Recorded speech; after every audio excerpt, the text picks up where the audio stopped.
I remember like about 4 to 5 years ago, I always used to come to Ali Pali just to, just for that thinking space, you know what I'm saying? Just looking over the city, think about a lot of stuff, which birth a lot of ideas on the creative side. So I always try ever so often to come back, just to regenerate that feeling I used to get of being here.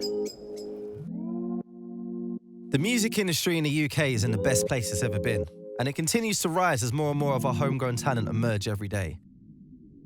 And as a presenter, broadcaster, and UK scene advocate, I'm exposed to new artists all the time. But I wanted to know more about this new generation of talent breaking through and discover a side to them that we never see on socials.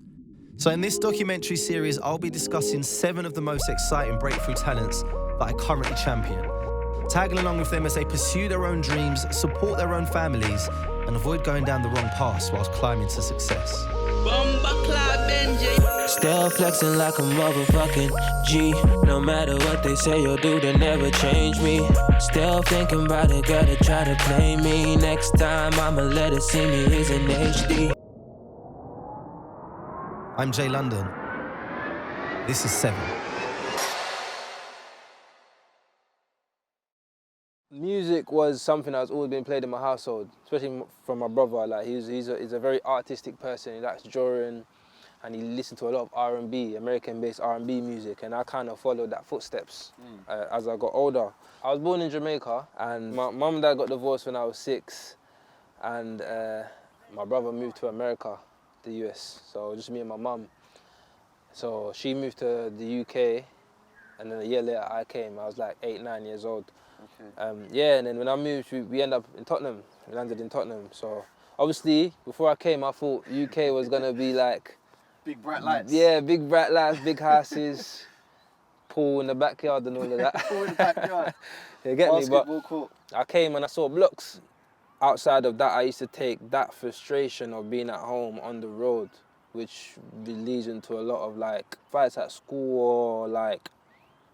I was good at school, like academically, I was alright still, I wasn't too bad, but on the other side, you know what I'm trying to say, I'll get in trouble with certain things like that, and I just put it all in my music. And obviously being out on the road, you start to, when you start to get into it with another guy, probably going through the same thing, it can sometimes, it can end up really, really, really bad, you know what I'm trying to say, it can go crazy. So I'm just happy that at least I had the studio to go take out a lot of my stress, you know what I'm trying to say, and a lot of the frustration in my head, because a lot of the confusion came through my music.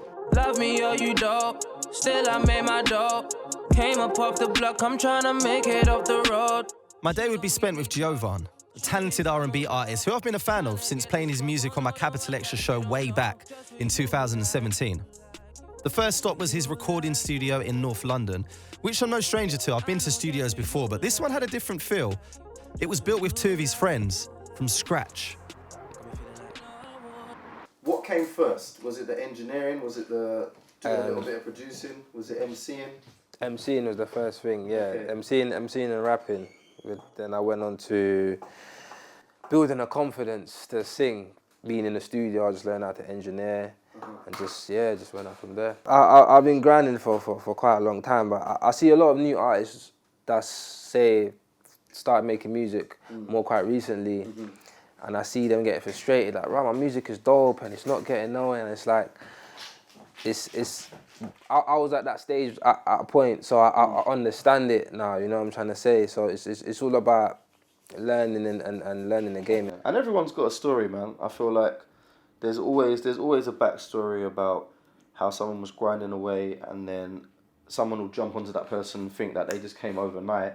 Yeah. But you know, hopefully they'll look back at this interview and realise that literally we were sitting in your studio that you put together with one of your friends, right? Yeah, Keys and Madge. Yeah. So just the 3 of you literally just grinding away in a place like this, and it's refreshing to see and it's encouraging to see, because I don't know, maybe a lot of people that hear your music or see the videos or, you know, watch you on YouTube might think, or that are aspiring to be an artist as well, might think it just, like, the whole glossy side is just there from the get-go. Yeah, true. Like, true. do you get frustrated when you see maybe some artists come out and, I don't know, maybe just drop a tune and then that just goes viral. Blows up. And then it's like, I've been bro, grinding. I'm here, like, yeah, I literally built this studio.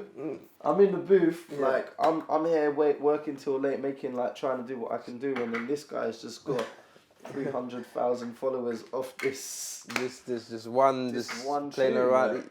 Surprisingly, I don't get frustrated. Really? At that, because I'm more get frustrated with the game itself more so than the art. If you know what I'm trying to say, I realize, okay, this is just how the game goes, and I realize I just got to play the game. I just got to keep working, because eventually it's gonna happen for me. Like, I just said, there's two different sort of stories. There's the one that blows up, and the one that's been grinding for years, and it's just that I'm just the one that's been grinding for years. Oh, I wish you're sitting on top of the world. I'm sitting on top of the world. I see it was clearly. The energy that I'm getting from you now is like you're a lot more content now than maybe like a couple of years ago. Do you feel like you're in maybe the best place that you've been in at the moment, like, so far? 100%. Like, mentally and spiritually, I just feel like I feel at peace with myself. Like, okay, I know what I need to do. I kind of know more and more what's what and who's who. Because before, a lot of my frustration comes from confusion. You know what I'm saying? You don't know, is this person really with me or not? Am I meant to go this way or that way? You know what I'm trying to say? And that sometimes that brings a lot of frustration. And then when you're not thinking about what you're saying, you're just talking out of frustration and doing stuff out of frustration. You puts you in a bad place, and you just look the wrong way. You know what I'm trying to say? And it's like you learn from that.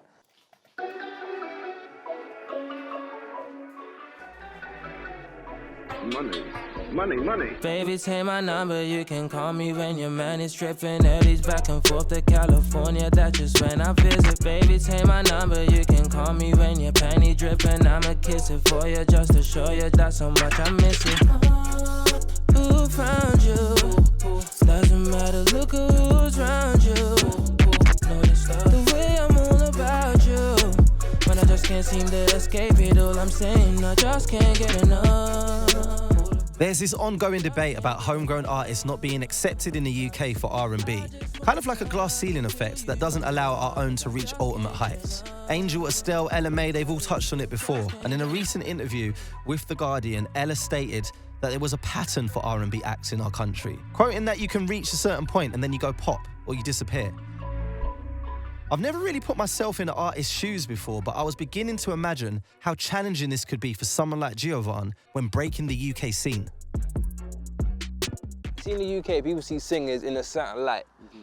They see them as whether it's like soft, moist, or like, you know what I'm trying to say, like all these sort of stuff, which there ain't nothing wrong with that, but it's like, everyone, as I said, when people look at their artists, they want their artist to be a winner.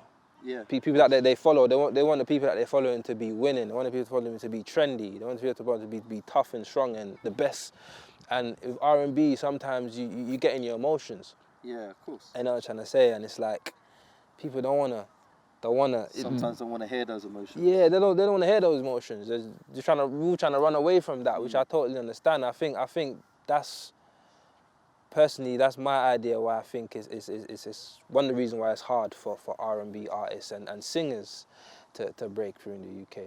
But I said I'm just gonna keep doing what I'm doing, because eventually it's gonna take time, but it's gonna take more and more artists like myself to come through, and things like this, doing interviews and just to show people, like, listen, we're just like every other artist. You know what I'm trying to say, and.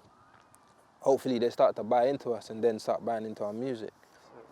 I remember the first time I moved there, about a week, someone flicked out a knife on me on the bus in Leighton, yeah?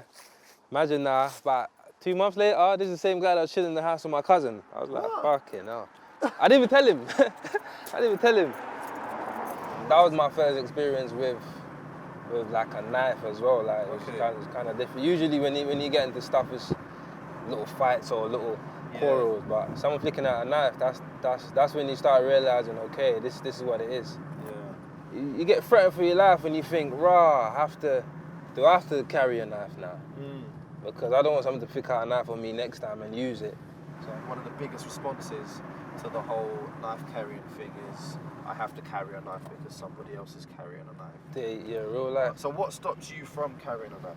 Being in the studio, literally. It's like a lot of these kids don't have nothing to do or nowhere to go, but I was fortunate enough to where I always had a studio to go to. Because I've always had, as I said, there's a studio called Wordplay that was in Tottenham, and any problem I had, I was always able to go there. And whether it's just sleep there, chill there, or make music to just get out what I had on my chest. And that was, I think that kind of saved me from going elsewhere like a lot of other people. Yeah, I've always got to give thanks for that, man. Albany Park. So this is the local spot, yeah? Yeah, so I take my son all the time.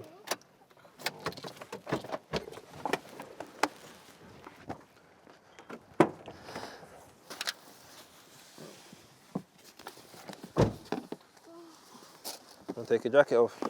Yeah. Look at this. Let me get your water, I hear you moving mad.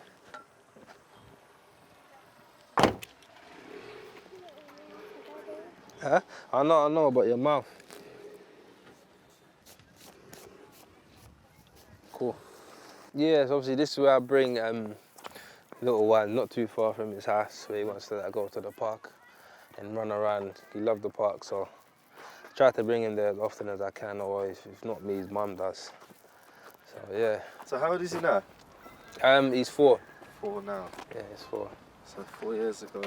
Yeah. I'm imagining it weren't something you thought you'd be doing. Nah, I'm not gonna lie. Bring a little one to the park. I'm not gonna lie, still. Do you feel like it had to make you a little bit more responsible? Because Yeah. I always feel like I haven't got any children, but Yeah.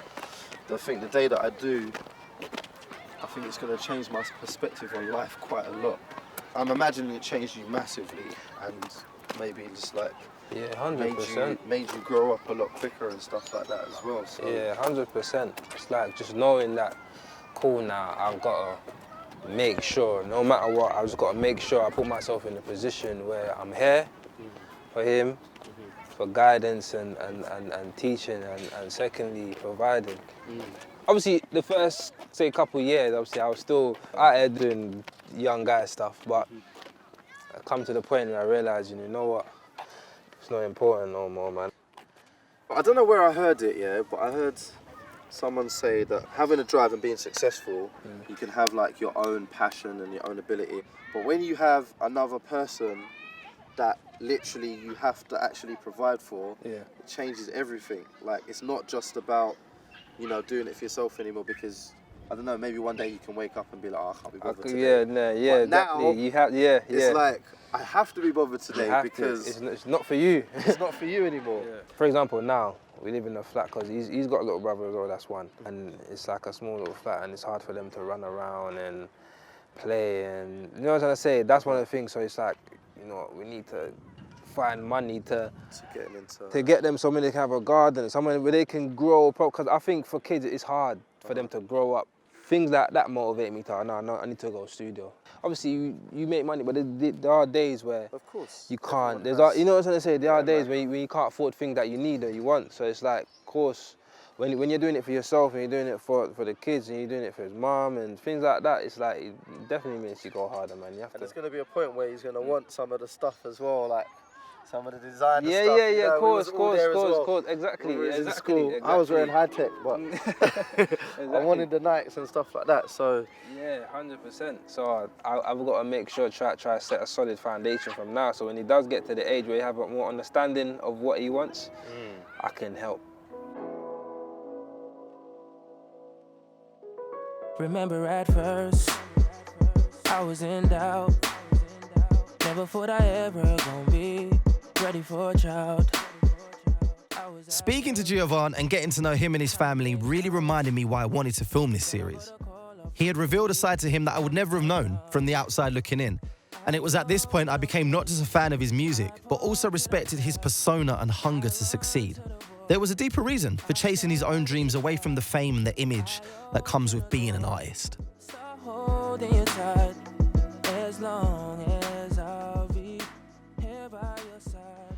Sometimes we all struggle for creativity, man. And I think I've just found find myself just going out sometimes to just try and think of ideas and free up the mind a little bit. And it wasn't something that I was conscious about before. Yeah. I just thought, you should do it, innit? Yeah, but I think a lot of people can probably listen to that and maybe take note, because there's no shame in, you know, doing things that allow your brain to feel comfortable and go out and try and, like, I don't know, free up your brain a little bit, man.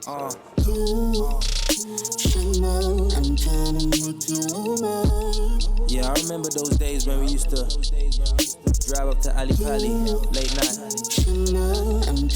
looking over the city like.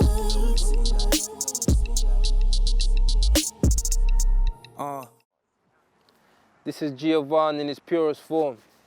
I'm staying calm because this is the calm before the storm. I do this for my people, for my culture, and for the cause. So making music is a mission that I won't abort.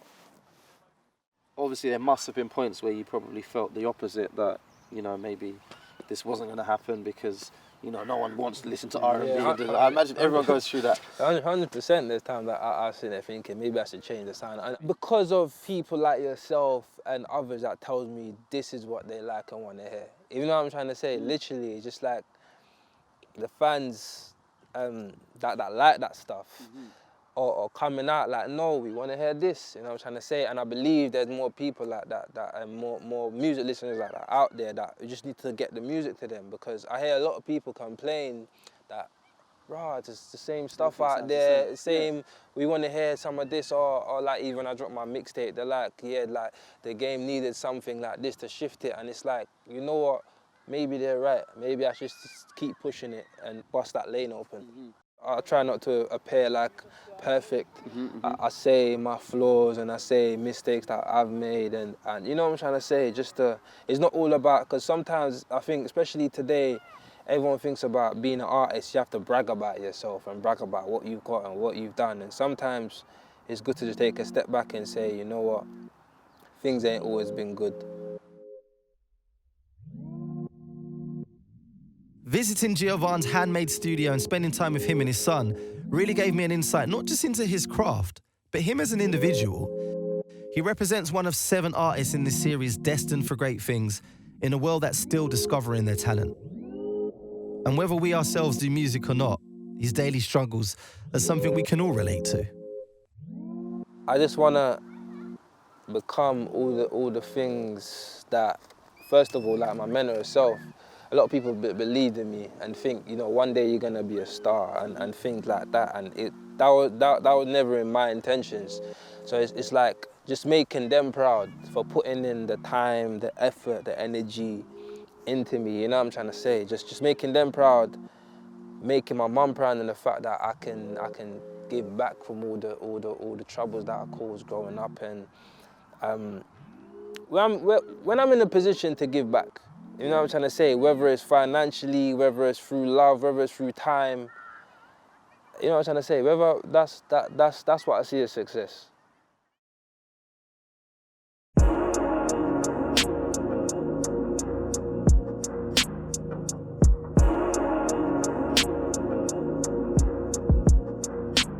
Always been nice with it, still I take my time with it. When you bring my drink, just make sure you got no ice in it. Said she heard some things by me, wondering if I'm with it. I don't say a thing about it, my business is my business. You don't need to know shit, see them moving phony. That's why I only roll with niggas I used to roll with. That's why I never listen to the things they always told me. If they really could, I know they try to kill me slowly. You niggas take it personal when I said I'm the truth. But if it's really hurting you, then get inside the booth. Inside the booth, where you really gonna find the proof that say you gon' lose if there's evil up inside of you. I still get it, regardless, I still get it. Niggas are still praying, I don't, but I still get it. They used to say I ain't ready, but now I'm back in my element. Heaven is where I'm heading, but do this shit for the hell of it.